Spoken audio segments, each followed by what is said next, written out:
August 1993. Julian wrote to inform Nuria that he'd almost finished the manuscript of another novel called The Cathedral Thief. Cabestany got paralyzed and let Nuria travel to France to renew his contract with Gallimard and see Julian to get his new novel.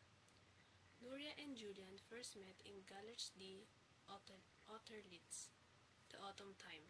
He lived in an attic in Saint-Germain, and at the Cathedral Thief, on the first page of all Julian Carac's novel, is a handwritten dedication for P. Durian asked Julian, who is P? It was Penelope, the only woman he had ever loved. And during Nuria's stay in Julian's place, he assigned Herb to be the guide and protector of Nuria. Herb idolized Julian, and during her stay there, Julian and Nuria made love to one another. Nuria returned to Barcelona and married Miguel Moliner, even though she loved Julian Carax. They had a secret marriage on February, and in a country court. Only Miguel Moliner knew the truth about Julian and Penelope.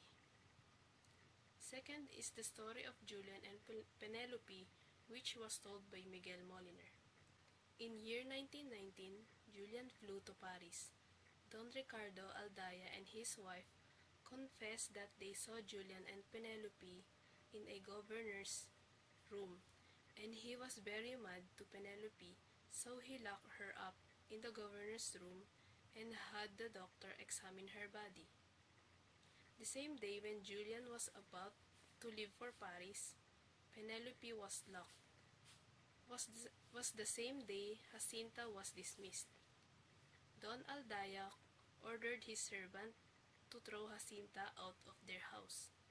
He asked San Miguel's school to expel Julian and asked his father to send him to Paris to train for the army, where he planned that Julian should have an accident death while on the training. When Miguel and Julian exchanged letters, George came to see Miguel and gave a letter for Julian, which was from his sister Penelope.